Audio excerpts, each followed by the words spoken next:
السلام علیکم۔ داستان گو میں آپ کی ہوسٹ آپ کی خدمت میں ایک بار پھر سے حاضر ہوں ایک نئے ٹاپک کے ساتھ، قصہ ایک بادشاہ کا۔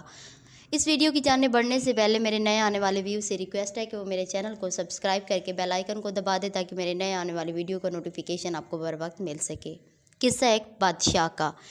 ایک بادشاہ تھا جس کا ارادہ اپنی مملکت کی زمین کی سیر کا اور حال کا دیکھنے کا ہوا۔ بادشاہ کے لیے شاہانہ جوڑا منگوایا گیا۔ ایک جوڑا لایا گیا، پسند نہ آیا۔ دوسرا منگوایا گیا، وہ بھی پسند نہ آیا اور واپس کر دیا۔ تیسرا، چوتھا، غرض بار بار کے بعد نہایت پسندیدہ جوڑا پہن کر سواری منگوائی گئی۔ ایک عمدہ جوڑا منگوایا گیا اور پسند نہ آیا، اس کو واپس کر کے دوسرا، چوتھا منگوایا گیا۔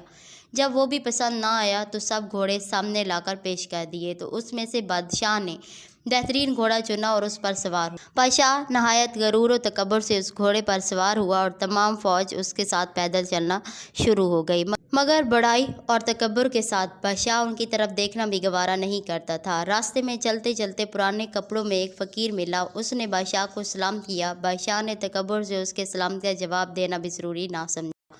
اس فقیر نے بادشاہ کے گھوڑے کی لگام کھینچ کر اپنی طرف کی اور بادشاہ سے مخاطب ہوا۔ بادشاہ نے اس کو ڈانٹا اور کہا، لگام چھوڑ، تیری اتنی جرأت کہ تو مجھے روکے۔ اس نے کہا کہ اے بادشاہ، مجھے تجھ سے کام ہے۔ بادشاہ نے کہا، صبر کر، جب میں سواری سے اتروں گا تو تمہاری بات سن لوں گا۔ اس نے کہا، نہیں، مجھے ابھی کہنا ہے۔ یہ کہہ کر اس فقیر نے زبردستی لگام چھین لی تو بادشاہ نے کہا، بول، کیا بات ہے؟ تو اس فقیر نے کہا، آپ اپنا کان میری طرف کریں۔ تب بادشاہ نے کان آگے کیا تو فقیر نے کان میں کہا کہ میں ملک الموت ہوں۔ یہ سن کر بادشاہ پریشان ہو گیا اور کہا کہ مجھے اتنی مہلت دے کہ میں گھر جا کر اپنا سامان کا انتظام کروں، گھر والوں سے مل لوں، ان کو وصیت کر دوں۔ ملک الموت نے کہا، تمہارے پاس اتنی مہلت نہیں ہے، اب تو اپنے گھر والوں کو اور سامان کو کبھی بھی نہیں دیکھ سکے گا۔ یہ کہہ کر اس بادشاہ کی روح قبض کر لی اور پھر وہ گھوڑے سے لکڑی کی طرح گر کر نیچے مر گیا۔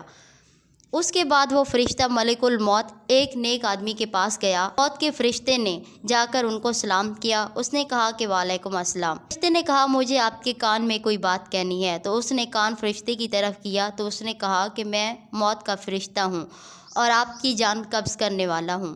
اس نے کہا، بہت اچھا کیا جو تم آئے ہو، بڑا مبارک ہے ایسے شخص کا آنا جس کا فراق بہت طویل کیا گیا ہو۔ مجھ سے تو جتنے آدمی دور ہیں ان میں سے تو اتنا اشتیاق کسی سے بھی ملنے کا نہیں تھا جتنا آپ سے تھا۔ فرشتے نے کہا کہ تم جس کام کے لیے گھر سے نکلے ہو اس کو جلدی پورا کر لو۔ تو اس آدمی نے کہا، مجھے اللہ سے ملنے کا زیادہ محبوب اور کوئی کام نہیں ہو سکتا۔ فرشتے نے کہا کہ تم جس حالت میں مرنا چاہتے ہو میں اسی حالت میں تمہاری روح کو قبض کروں گا۔ اس آدمی نے کہا کہ کیا تمہیں یہ اختیار ہے؟ تو فرشتے نے کہا، اے شخص، مجھے یہی حکم دیا گیا ہے کہ تمہاری خوشی کو دیکھوں۔ اس آدمی نے کہا، اچھا تو مجھے وضو کر کے نماز پڑھنے دو اور جب میں سجدے میں جاؤں تو میری روح قبض کر لینا۔ چنانچہ اس آدمی نے نماز کی طرف پڑھنے کی کوشش کی اور وضو کیا اور نماز شروع کر دی اور سجدے میں اس کی روح کو قبض کر لیا گیا۔ میرے پیارے دوستو، کہتے ہیں کہ جب کسی گنہگار ظالم کسی بدبخت کی روح قبض کی جاتی ہے، ایسے کی جاتی ہے کہ جیسے کسی کانٹے دار پودے پر ریشم کا کپڑا ڈالا جاتا ہے اور اس کو کھینچا جائے تو وہ تار تار ہو جاتا ہے، اور جب کسی نیک انسان کی روح قبض کی جاتی ہے تو ایسے کی جاتی ہے کہ مکھن میں اگر کوئی بال ہو اور اس بال کو نرمی کے ساتھ نکالا جائے۔ پاک ہم سب کو نیک اعمال کرنے کی توفیق عطا فرمائے، آمین یا رب العالمین۔ انشاءاللہ ایک نئی انفارمیٹیو ویڈیو کے ساتھ آپ کی خدمت میں دوبارہ حاضر ہوں گی، تب تک کے لیے اللہ حافظ۔